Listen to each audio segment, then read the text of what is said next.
Question number 8, a number is as much greater than 9 as it is less than 59, find the number। कोई number है वह 9 से उतना greater है जितना कि 59 से लेस है। अब देखिए हमने सपोज कर लिया let the number is x। अब देखिए x जो है 9 से जितना ग्रेटर है उतना ही x 59 से लेस है, तो x minus 9 equal to 59 minus x। अब देखिए हम वेरिएबल को एक साइड में करते हैं, यानी कि माइनस x है, जब इधर ले आएंगे हम लेफ्ट हैंड साइड में तो प्लस x हुआ इक्वल टू 59। यहाँ देखिए माइनस 9 है, जो इसको राइट हैंड ले जाएंगे तो प्लस 9 होगा। ये 2x इक्वल टू देखिए 59 प्लस 9 ये 68 हो गया। x इक्वल टू हो गया 68। यहाँ पे देखिए 2 इंटू एक्स है, तो यहाँ पे जब हम x वैल्यू फाइंड करते हैं तो यहाँ पे होगा 68 डिवाइड बाई 2, ये होगा 34। Hence number equal to 34। अब देखिए क्वेश्चन नंबर 10।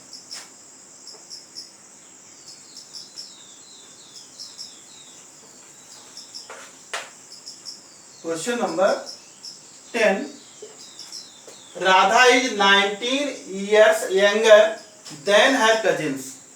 राधा अपने कजिन से 19 years छोटी है। After 5 years their age will be in the ratio 2:3।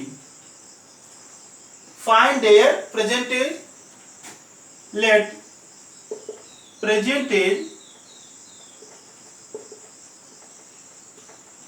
of cousin is x year। Cousin का हमने जो एज है प्रेजेंट टाइम में हमने सपोज कर लिया x ईयर है,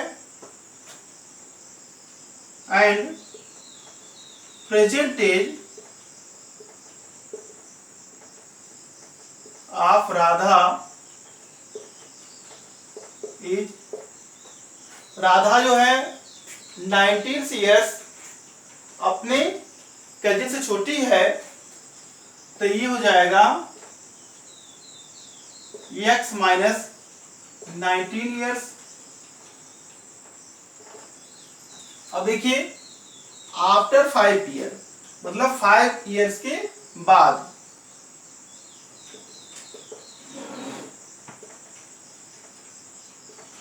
आफ्टर 5 ईयर्स। अब देखिए कजिन से एज कितना होगा,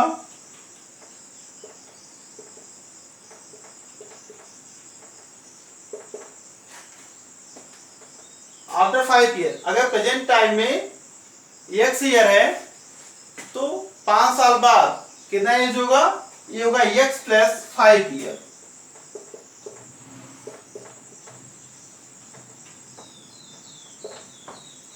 राधा से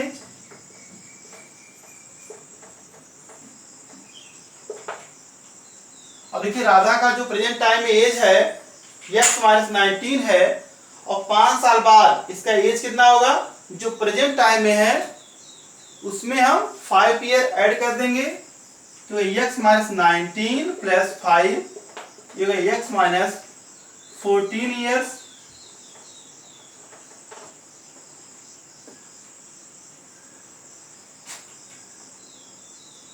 अब देखिए क्या their age after 5 years their age will be in the ratio 2:3। 5 साल के बाद उनकी जो एज का रेशियो होगा वो 2:3 होगा। एक बात ध्यान रखिए, यहाँ पे जो फर्स्ट नाम लिया है वो राधा का लिया है, इसका मतलब ये है ऊपर होगा राधा का age, divide by cousin's as.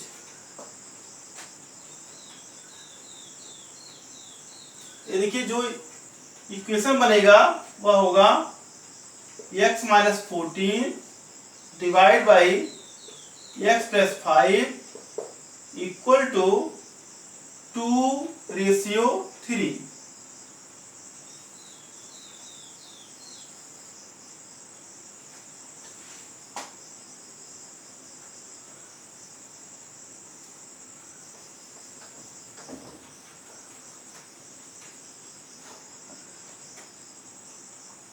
अब देखिए यहाँ पे हम क्रॉस मल्टीप्लाई करते हैं, एक बार ध्यान रखिए a upon B equal to C upon D अगर है तो यहाँ पे होगा a into D b into C. ऐसे देखिए यहाँ पे होगा 3 into x minus 14 equal to यहाँ पे होगा 2 into x plus 5। 3 into x 3x minus 14 3 जा 42। यहाँ पे देखिए 2 इंटू एक्स प्लस 2x हो गया, 2 5 जा 10। अब देखिए यहाँ पे हम करते क्या है, जो वेरिएबल है उनको हम एक साइड में करते हैं और कांस्टेंट टर्म को अदर साइड में। तो यहाँ देखिए 3x, यहाँ पे साइन प्लस है, जब ये लेफ्ट हैंड में आएगा तो माइनस होगा, माइनस 2x हो गया। अब देखिए राइट हैंड साइड में प्लस 10 है, लेफ्ट हैंड साइड में माइनस 42 है, जिसको हम ट्रांसफर करते हैं तो प्लस होगा 42। 3x माइनस 2x ये हो गया x इक्वल टू 42 प्लस 10 ये हो गया 52। अब देखिए कजिन्स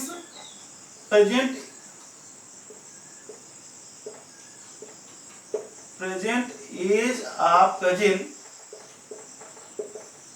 इक्वल टू कितना होगा 52 ईयर्स।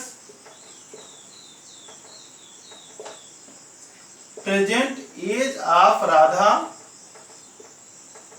राधा का जो एज है वो कजिन के एज से 19 ईयर्स लेस है, जो 52 माइनस 19, यहाँ सब्ट्रैक्ट कर देंगे आप तो आ जाएगा 33 ईयर्स। कजिन्स का एज हो गया 52 ईयर्स और राधा का एज हो गया 33 ईयर्स।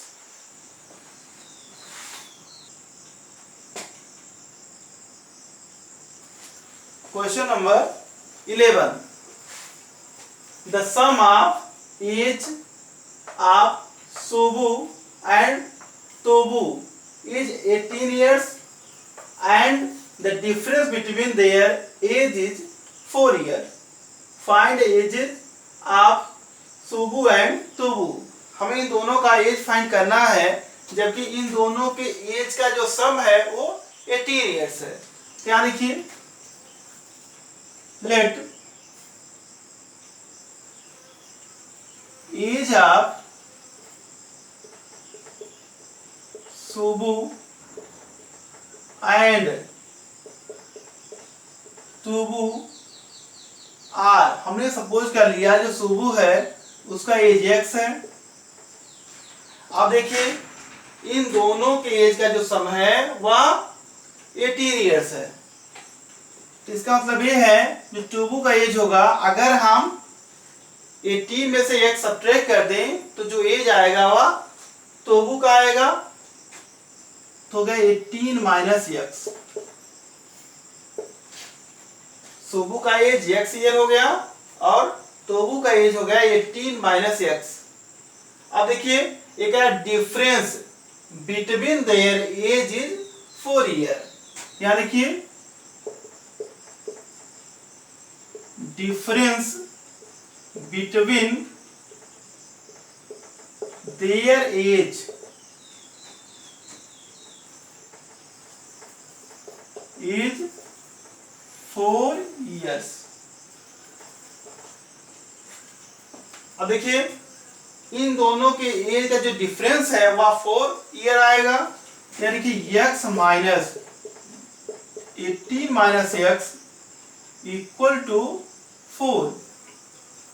x देखिए यहाँ माइनस है तो यहाँ का साइन जो ब्रैकेट में उसका साइन चेंज होगा, क्योंकि -18 यहाँ माइनस है तो प्लस होगा x equal to 4। x plus x you get 2x equal to 4। यहाँ देखिए लेफ्ट हैंड साइड में -18 दिया है, जब ये राइट हैंड साइड में जाएगा तो +18 होगा। 2x इक्वल टू 22,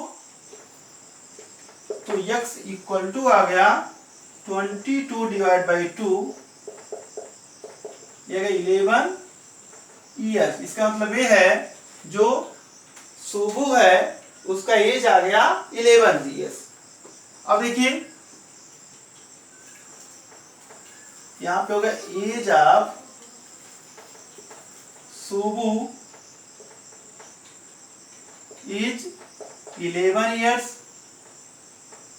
और देखिए एज ऑफ तोबू इज, अब देखिए जो तोबू है उसका एज है 18 माइनस एक्स, तो यानी कि अगर 18 में से हम 11 सब्ट्रैक्ट कर दें तो वैल्यू आएगा 7। तो तोबू का जो एज है वह 7 ईयर्स है।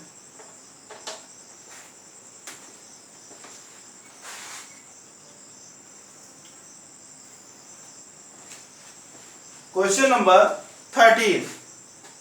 There are some 50 paise coins and 1 rupees coins in a bag. If the coins are equal in numbers, मतलब जितने कॉइन 50 पैसे के हैं उतने ही कॉइन 1 रुपीज के भी हैं, and total amount in the bag is 300 rupees. Then find the number of 50 paise and 1 rupees coin in the bag. क्या देखिए दिया है the coins are equal in number। 50 पैसे और 1 रुपीज की जो कॉइन है उन दोनों का नंबर इक्वल है। लेट number of coin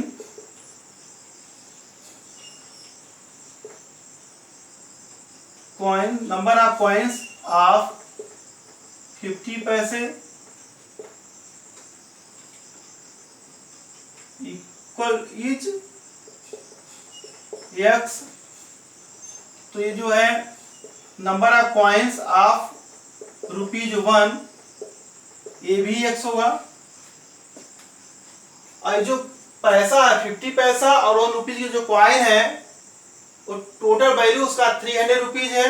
तो यहाँ देखिए अगर हम कितना पैसा 50 पैसे के हैं, अगर 50 में x से मल्टीप्लाई कर दें तो टोटल पैसा ये मालूम हो जाएगा 50 पैसे कितने पैसे हैं। तो यहाँ देखिए 50 इंटू एक्स, ये 50x पैसा हो गया, जबकि यहाँ पे आंसर हमारा रुपीज में दिया है, तो अगर हम इसको 100 से डिवाइड कर दें तो ये हो गया रुपीज हो गया। प्लस 1 इंटू एक्स, 1 रुपीज के x कॉइन है तो टोटल जो पैसा हुआ 1 इंटू एक्स हो गया, और इन दोनों का जो सम कर लें तो ये आ गया 300 रुपीज आ रहा है। देखिए 0 0 कैंसिल हो गया, 5 पंजा 5, 5 2 10, x/2 plus x equal to 300। अब आप यहां देखिए 2 into x 2x plus x, ये गया 3x divide by 2 equal to 300। अब देखिए यहाँ पे अगर मल्टीप्लिकेशन या डिवाइडेशन होता है तो यहाँ पे हम क्रॉस मल्टीप्लाई करेंगे तो x इक्वल टू हो गया 300 इंटू ये 2 का क्रॉस मल्टीप्लाई होगा तो ये न्यूमरेटर में जाएगा और 3 आ जाएगा यहाँ डिनोमिनेटर में, 3 1 जा 3, ये आ गया 100, तो x इक्वल टू आ गया 200। इसका मतलब ये है 50 पैसे के भी 200 कॉइन होंगे और 1 रुपीज के भी 200 कॉइन होंगे।